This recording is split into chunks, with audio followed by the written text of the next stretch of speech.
Another day, more broken hamate bones. What is going on? Welcome into a bonus emergency edition of Fantasy Baseball today on Wednesday, February 11th. Frank Stanfield joined by Chris Towers. And honestly, I don't want to make this a daily recurrence, Chris, going live with these injuries. But, man, they are some big names. We have injury updates on, wait for it, Corbin Carroll, Francisco Lindor, Jackson Holliday, Josh Hader, Jordan Westberg, Shane Bieber, Anthony Santander, and Reese Olson. With Spencer Schwellenbach, too.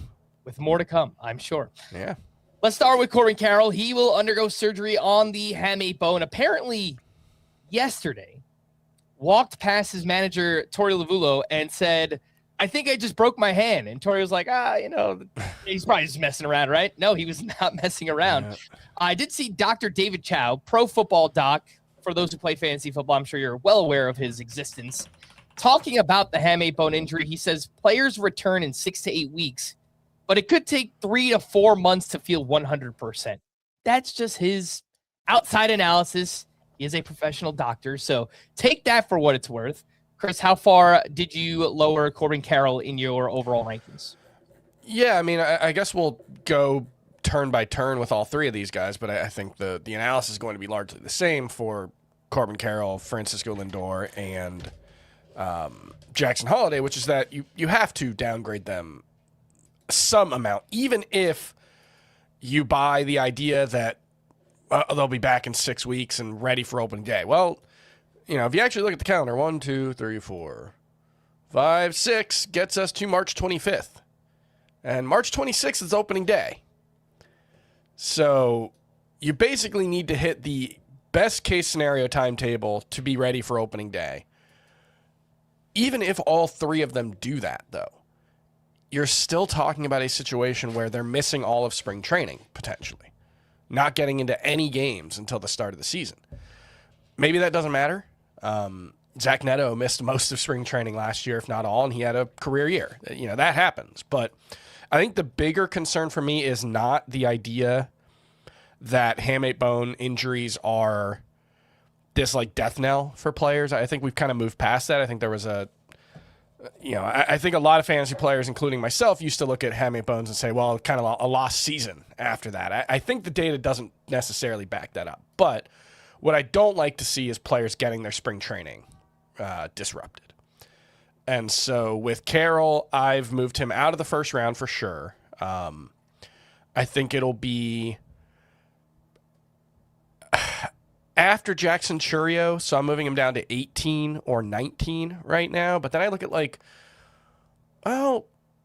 Corbin Carroll versus Jazz Chisholm at 20. Kind of think I'd just rather have Jazz. I know he has injury risk of his own, but they're pretty similar players. Jazz, since getting to the Yankees, has been close to a 40-40 guy on a per 162 basis. Carroll's not exactly a standout in batting average. I think at this point he's probably a little below average in terms of batting average. So, yeah, I think 20. And Carroll was 9 for me to begin with. So, definitely a little downgrade out of the first round. But I don't think you want to let him go too far because it shouldn't be an injury that, wrecks his season. But that risk is there now. The risk that you're going to go into the season with your first round or second round pick being out for the first couple of weeks and then needing some time to ramp up is very real. Yeah, I don't want to overreact, but I think it's appropriate to react to something like this. And it could just be, this is the first couple of weeks, maybe gets off to a slow start. By the time we get to May 1st, boom, hit the ground running, and you get first-round production from that point forward from Corbin Carroll. And, when he's on his game, he's clearly a better player than someone like Jazz Chisholm, I think. Maybe batting average a little bit better. And, you do have some of that injury risk with Jazz. Yeah. So I had Carroll at 7. I dropped him down to 16. So that puts him right behind Tatis, Gunnar Henderson, Jackson Churio. And again, maybe that is a bit of an overreaction. Maybe he just misses a week or two and he comes back and he's mostly himself. But again, it's I don't want to use my first round pick on a guy that's going to miss any time and have that fear of a slow start just because, again, he's not getting those spring training reps and things like that. April is basically going to be spring training for Corbin Carroll and Francisco Lindor and Jackson Holliday. We'll talk about those guys as well. So And I think the way to look at it a little bit is things will go wrong from here. Things will go wrong for Kyle Tucker or Gunnar Henderson or Junior Caminero, right? Like it's just natural. That's like, I'm picking 3 names at random, but anyone in that range, something is going to go wrong for someone in that range. Given how high end these players are, I just don't think you need to take the risk with guys who have already had something go wrong, because then you're not just talking about, what if the performance isn't there? What if, sure, he might only miss a week and then come back and beat Corbin Carroll, and it's a great pick. But it's also possible that he suffers a setback while recovering. That happens sometimes. It's possible that, like we've said, he just gets off to a slow start and you're kind of wasting a month waiting for Corbin Carroll to get to look like himself, or Francisco Lindor or Jackson Holliday. It just adds an unnecessary layer of unknown, which you don't typically want for your first round pick, right? Corbin Carroll is not so much better than Jazz Chisholm that I think it's worth taking on that risk. Or Trey Turner or Ketel Marte or whoever you want to put, Jackson Churio. Like, these are really high-end players already. Why take on the additional risk of a guy who's already hurt, Yeah. I'm not saying don't draft them. It's just, right. I think you need to reach a point where the upside is clearly worth it. And for me, that's right around 20. Like, I think I'd still rather have Corbin Carroll than Nick Kurtz, Yeah, I agree with that as well. And this doesn't affect us at all for fantasy, but for those who are into the World Baseball Classic, Corbin Carroll was on the Team USA roster. So he will not play in the WBC, obviously, and some possible replacements per John Morosi: James Wood, Wyatt Langford, Roman Anthony, Kyle Stowers, Tyler Soderstrom, Stephen Kwan, Riley Green. So obviously we're all excited about the WBC, Team USA, Japan, defending champions. DR looks amazing as well. So will be interesting to see who fills in there for Corbin Carroll. Let's talk about... Pico Armstrong looked like he was going to be a 4th outfielder on this team. So they're so stacked. They're going to be good. There was a piece on The Ringer about just looking at the stats for this year's WBC versus years past, and this is by far the best American team. Like, this is the first time the American team is actually, like, trying. Yeah, it's the Michael Jordan meme. I took that personally, them losing to Japan in the previous World Baseball Classic final. So now they've got Judge and Bobby Witt Jr. and Gunnar Henderson and actual pitchers, Paul Skeens, Tarek Skubal, Logan Webb at the top of the rotation. It's pretty good. Insane stuff. Let's talk about Francisco Lindor. We learned yesterday he was dealing with the hamate bone. Now we get confirmation that he will have surgery. So very similar timeline and discussion that we just had with Corbin Carroll. There were quotes from manager Carlos Mendoza where he said, Lindor is a gamer and he's going to try to be ready for opening day, yada, yada, yada. I get it. I would just rather than play it safe and give him all the time he needs, let him return. If it's mid-April, whatever. I get that he wants to be out there for opening day. I'm sure every star player wants to do that, but, let's think about the long haul here, the longevity of the season and things like that. So I think we both kind of officially landed on Lindor around the 2-3 turn, right? Yep. That's where I've moved him 25th overall. So I would take Vladimir Guerrero and Ketel Marte and Trey Turner ahead of him, but I would still take Lindor over.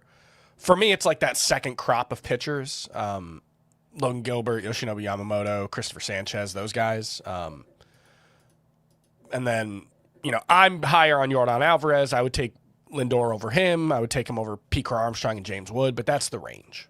Yeah.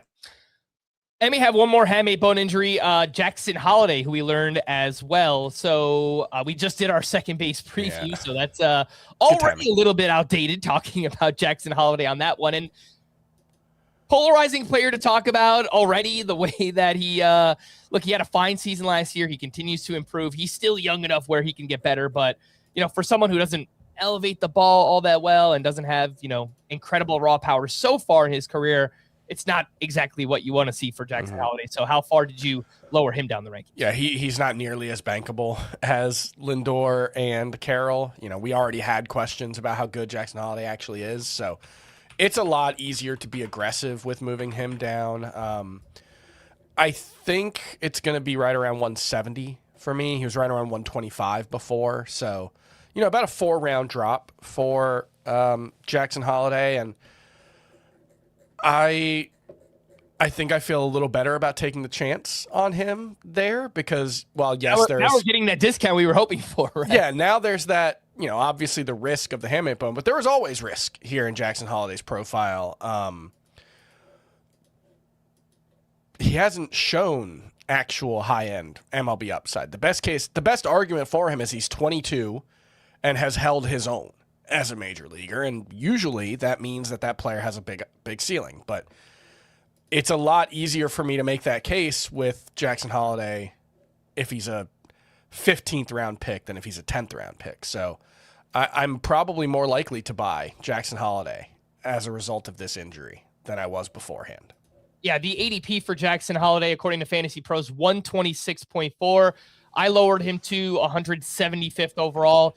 Doesn't actually drop him that much further in the second base rankings just because there are not too many great options, as we talked about on that preview just the other day. But pulling up my second base rankings, that got Jackson Holliday down to 10th at the position. So still ahead of Xavier Edwards, Bryson Stott, Jorge Polanco. I mean, that's a preference. If you want to take Polanco, I have no problem with it, but it's just a completely different skill set. You're getting batting average and power and probably RBI, but obviously no steals. So just a completely different player than someone like Jackson Holliday.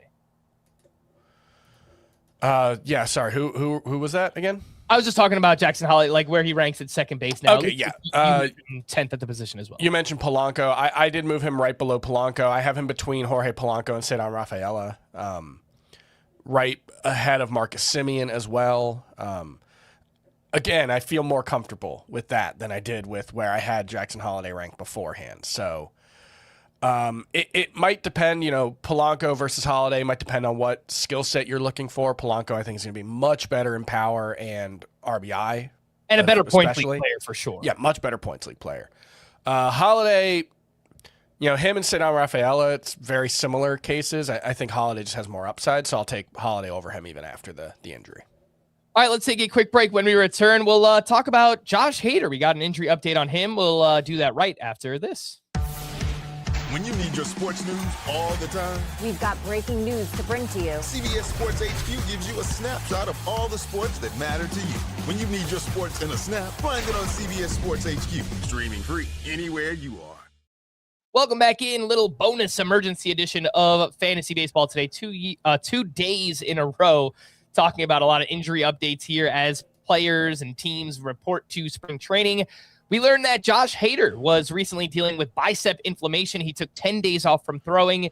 He's now back to throwing on flat ground, so not off of a mound just yet. But, Chris, this is concerning because his season ended with a shoulder strain last year, and you worry about compensatory injuries and just the more things add up on that arm, it just causes a little bit of concern here.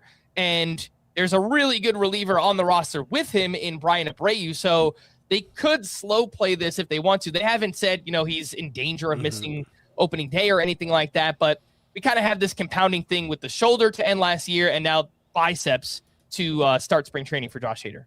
Yeah, I mean, you look at the timetable for Josh Hader since the end of last season. You've got, just looking at the Roto World player updates, Josh Hader threw off a mound 3 times in November. That was the update. And then in a few days later in November, he's on course to come back and be there for opening day. That was their belief. He's going to get ramped up sometime early to mid-February. You have later November, he's not throwing at full intensity, but he was feeling good. And then as soon as he starts ramping up for the season, we get a setback. That feels pretty ominous. I'm not going to say that Josh Hader's definitely going to lose the entire 2026 season again or anything like that, but we are going back to, August, where he hasn't thrown at full intensity. And the one attempt that he's had to throw at full intensity or anything close to it required a basically 2-week shutdown to deal with a separate injury. So I think was pretty optimistic about Hader coming in, but I think you have to lower him a lot. I'm still going to rank him as a top 12 closer, but he was number 3 for me before this injury, before this setback. I'm moving him down to 9th. So behind Devin Williams, behind Aroldis Chapman, behind David Bednar, but ahead of Ryan Helsley and Raisel Iglesias, who very much have their own concerns for sure. Very similar spot for me. I dropped him down to RP10, 104th overall, right after Raisel Iglesias and Devin Williams, ahead of Ryan Helsley, just because I think Ryan Helsley has concerns of his own, yes. Much more performance related based on what we saw late last season with the New York Mets. Although he struggled to stay healthy for a while in St. Louis before finally figuring it out. So definitely have to drop Josh Hader down a little bit here. What about raising up somebody like Brian Abreu? I mean, he basically ended the season as their closer last year, and he has been one of the best relievers in baseball over the past couple of seasons. Amazing strikeout stuff there. I moved him up to RP29, which might not sound all that high. There's like sparks mixed in there and things like that. But if we're looking just at closers and relievers we expect to get saves, I have him just behind Riley O'Brien with the Cardinals, and then the Rays guys, Edwin Uceta, Griffin Jacks. I also have Sir Anthony Dominguez ahead of him now. He's expected to be the White Sox closer. So just behind the Rays guys, I think he is Brian Abreu, this is the highest priority non-closer that should be drafted now.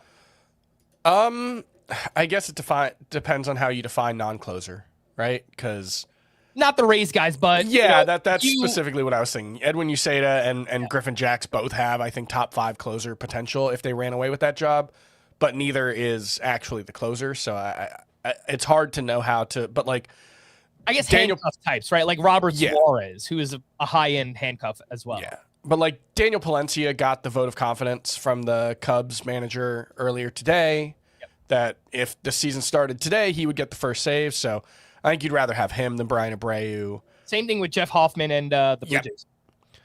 But I definitely think in any Roto league, Brian Abreu becomes a pretty high priority late round target, which try and stay with me there. I think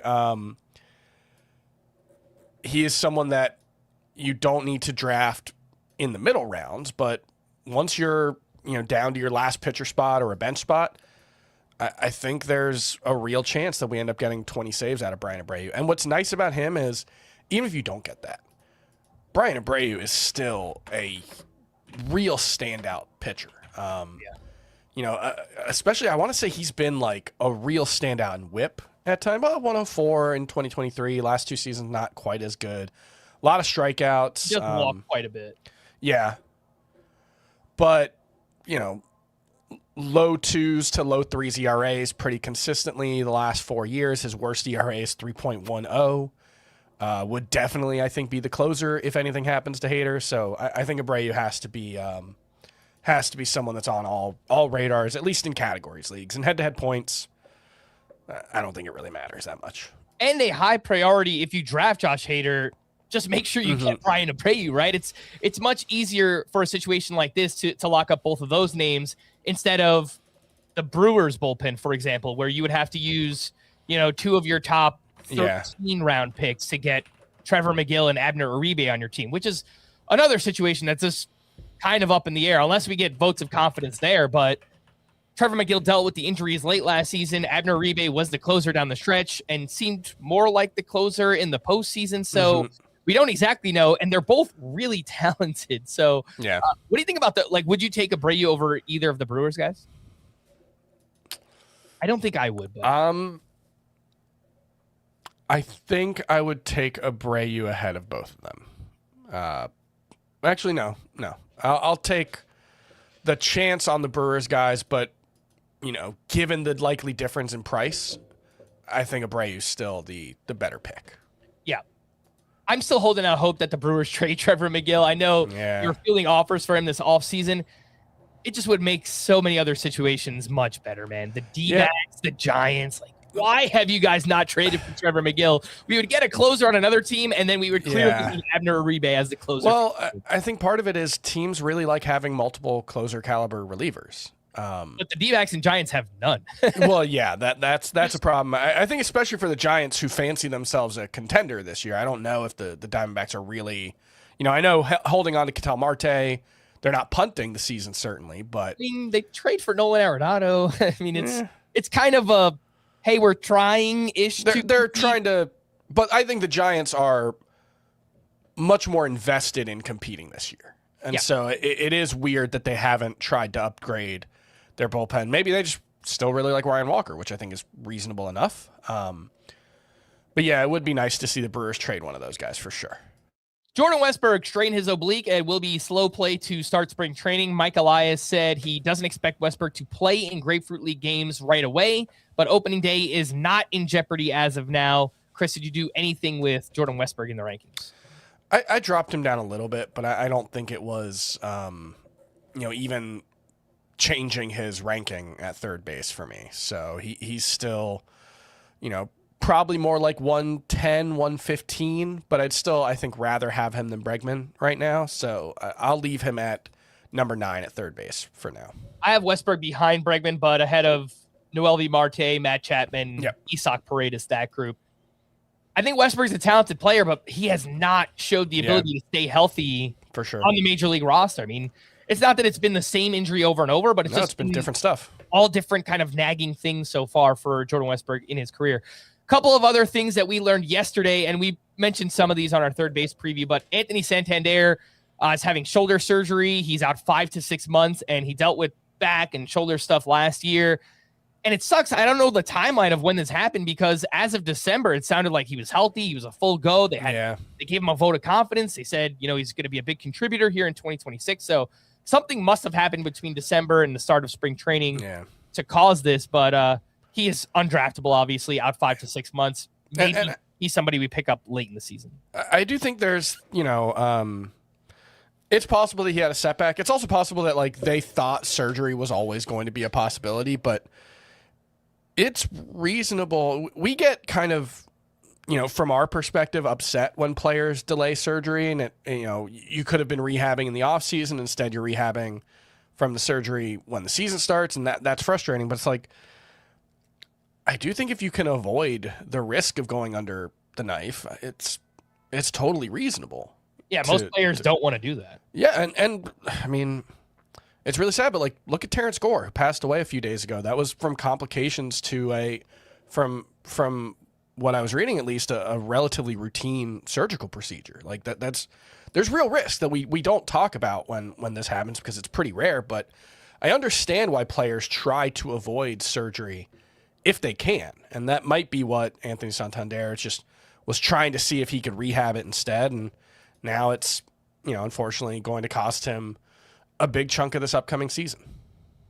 Yeah, so the fallout with Santander, it looks like Nathan Lucas will kind of check into a at least strong side platoon role in the outfield for the Blue Jays. And I do think this gives a little bit more runway to someone like Addison Barger.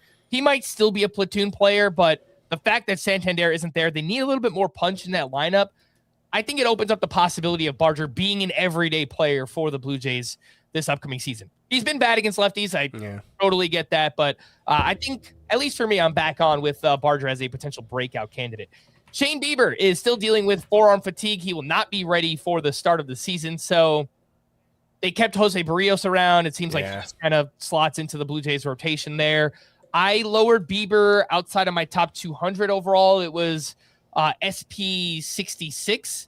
I think he's someone that you could still draft, but there is risk here. I mean, he had Tommy John surgery a couple of years ago, and he's still dealing with this. He last pitched in, late October, early November, and you would think something like this would, not be an issue at this point. So there's always a chance that this continues to linger and maybe even leads to a bigger injury for Shane Bieber. Yeah, he came back from Tommy John surgery, and it was kind of weird, his return from Tommy John surgery. He had some setbacks along the way. Was it a bicep or something? He had some kind of setback while doing his rehab assignment last year, and then now we have this. So it's weird because he pitched well too when he was on the mound. Yeah, and he's not a guy who has ever needed overwhelming stuff. We got excited because he was averaging 92 miles per hour with his fastball before the injury in 2024, just because that's how low the bar is for Shane Bieber to be effective. But he comes back from Tommy John surgery. It's rocky. He gets through 68 combined innings between the majors, the playoffs and regular season. and we're still dealing with forearm soreness from October, and it's February now. That really does not bode well for this guy's ability to stay on the mound and make a contribution. So I'm not entirely out, but yeah, I'm pretty. I'm not excited about Shane Bieber. And I don't really have interest in Jose Barrios. Maybe he's a streamer in some spots and good matchups. Yeah. Do you disagree? No. We know who Jose Barrios is. And Reese Olson, we learned, will have shoulder surgery and miss all of 2026, which makes more sense now why they went out and signed Justin Verlander. Maybe they would have done that all along, the homecoming and maybe wrapping up his career here with the team that it started with the Detroit Tigers. But if there is an injury to somebody else in the rotation, Troy Melton is probably the next name up there. So I would think so. There's also Sawyer Gibson-Long, who's still around and has some appeal. But yeah, it seems like none of the young guys are going to get the chance for Detroit. I also want to mention Spencer Schwellenbach did confirm that he's going to have surgery on his elbow. I think the typical return to play timeline for bone spur removal is 10 to 12 weeks. I know Carlos Rodon's timetable is much longer than that in the offseason, but that's the research I've seen. But the problem is, man, you start to look at it, and there's a lot of guys who had bone spur issues, and they either tried to rest it or had surgery and then ended up needing Tommy John surgery shortly after. That's like Walker Buehler in 2022. I was looking it up. He had bone spur surgery in June, was expected to miss 10 to 12 weeks. By August, he has a setback, needs Tommy John surgery. So given everything we know about Spencer Schwellenbach, he's had Tommy John surgery, fractured elbow, now this in the past 4.5 years. He's made it through one healthy season as a starter. I don't want to say I'm entirely out on Spencer Schwellenbach, but my expectations are basically zero at this point for him in 2026, unfortunately. And now I'm just hoping we don't get the worst case scenario and it lingers into 2027. Yeah. And in leagues where you do not have an IL spot, I think Schwellenbach is undraftable, obviously. So for those who play in NFBC leagues, draft and hold is different if you want to take a stab late. But I dropped him to around 300th overall. It's outside my top 80 starting pitchers. Again, that's Spencer Schwellenbach. And we haven't learned anything about the Braves signing a starting pitcher yet. It feels like they will have to sign at least one, maybe two. I mean, there are some names out there, Zach Gallen, Giolito, Chris Bassett. They're not the most exciting names, but definitely pitchers that it feels like the Braves could use this upcoming season. We are going to wrap there. For Chris, I am Frank. Thanks as always for tuning into Fantasy Baseball today. Please make sure to follow and leave a 5-star rating on Apple or Spotify, and we will be back again later tonight with our shortstop preview. Bye-bye.